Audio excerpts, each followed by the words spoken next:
Hello, and welcome to Dishing Up Nutrition's Ask a Nutritionist podcast, brought to you by Nutritional Weight and Wellness. My name is Leah Kleintrode, and I'm a registered and licensed dietitian. And we are thrilled to be celebrating 20 years on air, discussing the connection between what you eat and how you feel. Thank you all so much for your support and listenership over the years. And if you're enjoying this show, let us know by leaving a rating or a review on your favorite podcast platform. Your feedback helps others find these important real food messages. So, on today's show, I will be answering one question that we received from one of our Dishing Up Nutrition listeners. This listener asks how to get through post surgery without gaining weight and making the most of nutrition. So it's a great question, and I'll bet you this question piques some people's interest. I mean, surgery is a relatively common experience these days, and it's definitely something that can have a major lasting impact on our health, how our bodies look, and how they perform.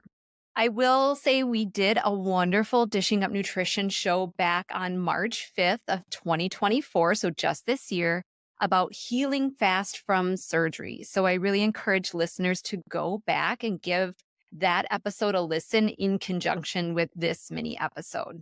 I learned from that particular show that the average person will have 9 surgeries in their lifetime. Then, of course, I had to go start counting up my own personal surgeries. I'm up to 5 already. I actually just had my ACL and my right knee repaired last year. So this topic is still relatively fresh on my mind. So when we think about surgery, surgeries often mean that you're out of your usual routine for a while, whether that's shopping, planning, cooking meals for yourself. You might be off of work for a period of time. You might lose your mobility and normal activities for some amount of time. Of course, this is going to vary based on what surgery you're having done, what body parts are affected, how much pain you have, et cetera, et cetera. Depending on the surgery, you may also be reliant on other people for help with even the simplest things. I mean, heck, even taking a shower might be the most strenuous thing you do in those first couple of weeks. And can we just pause for a moment and say that that first shower after you've had surgery is just like a slice of heaven? So when we're out of those routines, when we maybe don't have our usual food lined up, or maybe when we can't engage in some of our usual habits and activities, then when it comes to people who maybe they have weight loss as a goal, or maybe people who have lost weight and they're just trying to maintain weight, or people like this particular listener that wanting to prevent unwanted weight gain, when we go on into surgery, we don't know exactly what the impact is going to be on our weight, on our recovery, on our bodies. So some of these unknowns can just be scary for some of the reasons I just mentioned. Now, the natural inclination is likely to say to yourself, well, I'm not going to be moving as much, so I'll just eat less than usual. But post surgery is a time when your nutritional needs are actually higher than usual. Your body is working overtime to control inflammation and trying to heal and rebuild all those tissues. So if we are undernourished during this critical time, it's going to take even longer to heal and to get back to your baseline. So if we can create a game plan going into surgery and that recovery period, we stand a better chance of a faster recovery and kind of landing on our feet in a better place from a metabolism perspective. I know not all surgeries are planned. Heaven forbid that there are, like sometimes we need an emergency surgery and there's not much we can do to prepare ahead of time. But most of the time, you know it's coming. And by the sounds of this question, I'm guessing this listener is in that same boat. So one thing I would say is like, let's use that pre-surgery time to get really familiar with the procedure you're going to have done, what the expected healing timeline and what that process is going to look like, what kind of medications might you be on after surgery, how long are you going to be on them, so on and so forth. So ask a lot of questions of your provider, your surgeon, your physical therapist, if you already have one, or whoever is on your care team.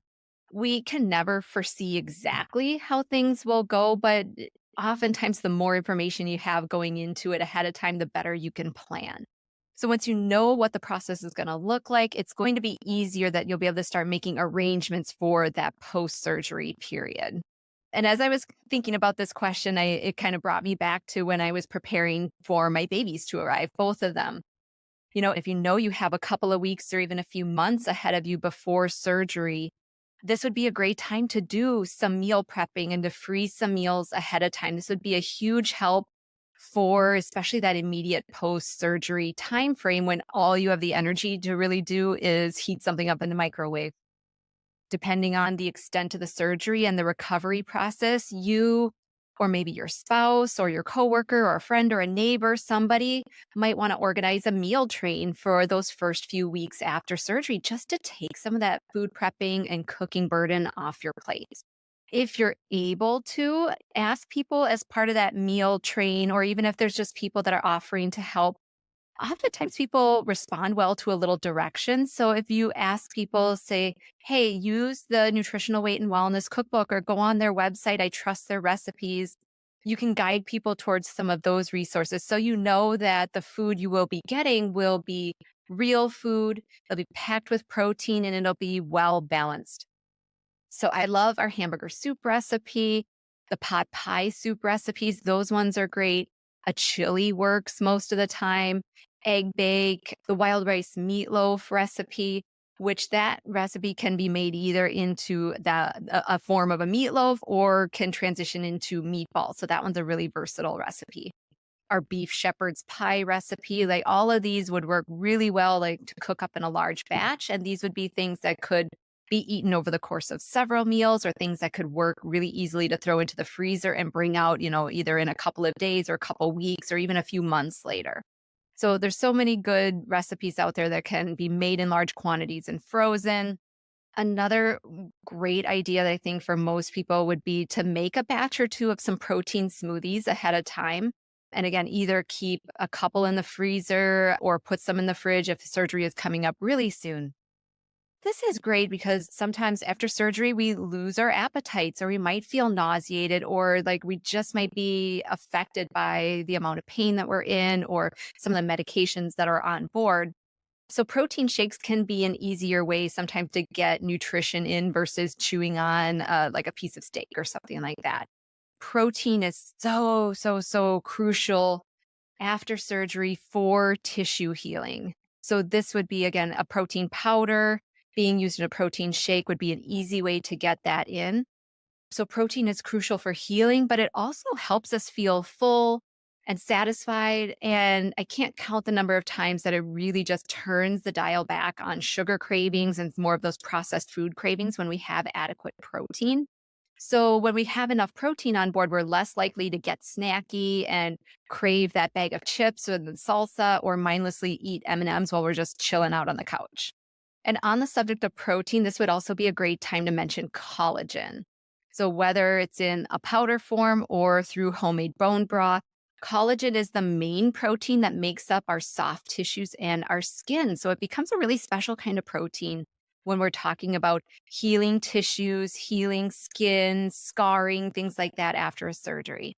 Personally, for me, I tend to cycle on and off collagen normally. So there, I might get a container and then not get a container for a little while. But I made sure after I had my knee surgery last year that I used collagen powder in my coffee every day for about 3 months. So I made sure that I had a lot of those great building blocks to help that knee joint heal the best that it could, and also to just help the skin tissue also repair and regenerate as best as possible. I also packed away a few jars of homemade bone broth in the freezer to drink.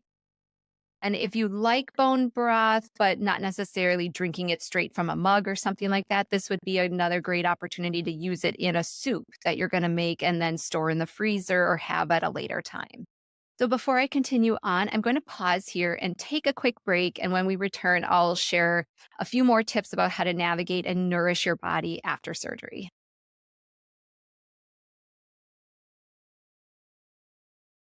All right, welcome back. Another strategy that I'd recommend after having surgery is staying up on your water and your fluid intake in general.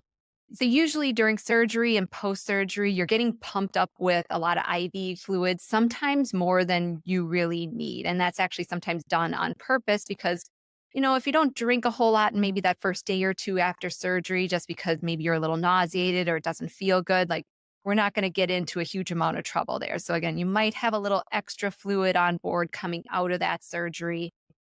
And oftentimes, if you do see some weight gain in those first couple of days or that first week after surgery, that's because of that fluid retention. And we've got a lot of inflammation in the body. Again, like your body has undergone some kind of trauma and it's working really hard to do all those repair processes. So, in the meantime, we are going to hang on likely to some extra fluid.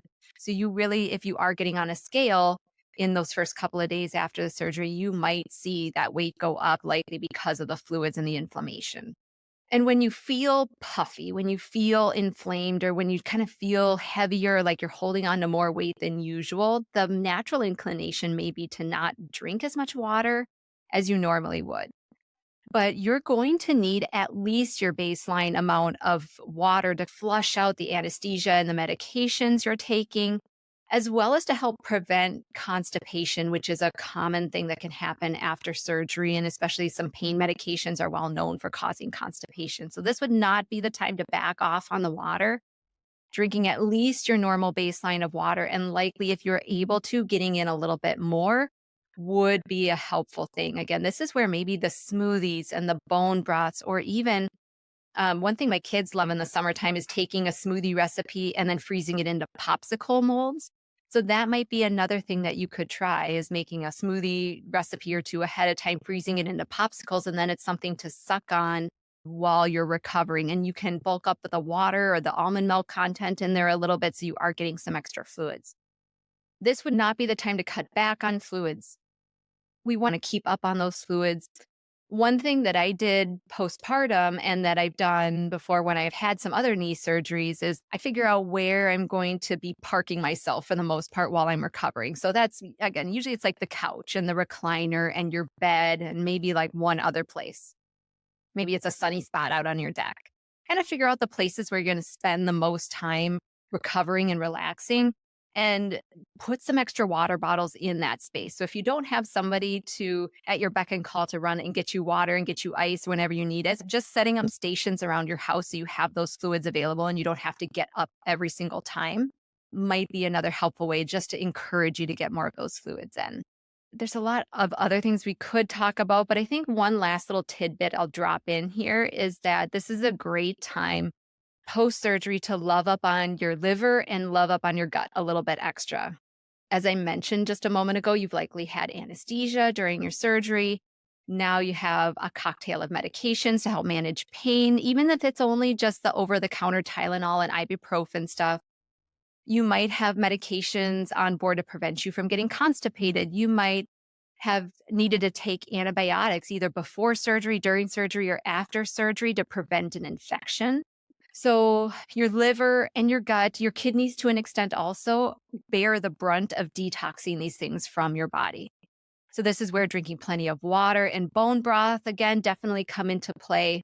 But you may also want to consider taking a quality probiotic or making it a point to consume fermented foods like sauerkraut or kimchi or yogurt or a little low sugar kombucha, things like that to replenish the microbiome. And if you are a little hesitant or think you may be trending on the side of constipation, this would might be where some magnesium citrate would be really beneficial. So you get kind of the relaxation effects of magnesium, but you also get kind of the natural laxative effects that come along with magnesium citrate. And constipation, just to say, is another way where you might see that scale go up a couple of pounds if you're just not moving your bowels through like you normally do. Now, eating vegetables at most meals of the day, another great way to increase fiber intake, which will be helpful for that gut to rebound. And the cruciferous vegetables, especially. So think broccoli, cauliflower, kale, cabbage, things like that. These guys have some special detoxification powers. Broccoli sprouts and microgreens are another easy way to kick up your detoxification pathways and your capacity. So again, these would be helpful things that will help that liver, especially with just managing some of the extra burden that it's under. For my tea loving clients, I might recommend like a liver supporting or a detoxing tea daily. A couple brands that I like are traditional medicinals or the yogi tea. So something that's organic and has some of those great herbal components to it. As I round out here, I do just want to end with a few thoughts around weight gain after a major event like surgery. Sometimes we can prepare and we can do all the right things being quote unquote, before and after surgery. And yet we still can't always predict how our bodies are going to react, the exact path they're going to take after surgery, or if we're going to run into any kind of complications or bumps in the road along the way. We don't always have control over that. You may truly gain some weight. You might lose some muscle, or you just might see your body change in a way that's not quite to your liking. That can be a hard thing to watch and to accept. And I also want to say it doesn't mean it's going to be like that forever. There is a season for healing, there is a season for taking things slower and being more intentional. And then there will be another season again where you are more able bodied. You're not in as much pain. You're sleeping well again. Your digestion is back to normal, and you can settle back into your normal eating routines, your normal physical activity patterns, and things like that. So I really encourage you as you're looking down the barrel of having surgery or looking at a lengthy recovery, play the long game when it comes to your recovery and your health, and do your best not to fall into that desperation of trying to get the weight off as quickly as possible or trying to do anything drastic to prevent that weight from coming on in the first place. At Nutritional Weight and Wellness, we've worked with many, many clients going through a whole host of different kinds of surgery. So if you're worried or you're finding yourself struggling after surgery, reach out and let us know. We'd be happy to help and collaborate with you and get you back to a great baseline or back to a place where you're feeling a little more comfortable. So, our phone number that you can reach us at is 651-699-3438, or find us on our website at www.weightandwellness.com. So that's a wrap on nutrition and surgery. I thank you so much for listening to today's Dishing Up Nutrition's Ask a Nutritionist episode. And if you found this helpful, as a reminder, please leave us a rating or review on your favorite podcast app. And if you have a nutrition question you would like us to answer, we have two options for you. You can join our private Dishing Up Nutrition Facebook community by searching Dishing Up Nutrition on Facebook. Or you can call us at 952-641-5233. This is a voicemail box, and you can leave audio recording of your question in this voicemail box. So please don't be shy. If you have a question, let us know. We look forward to hearing from you.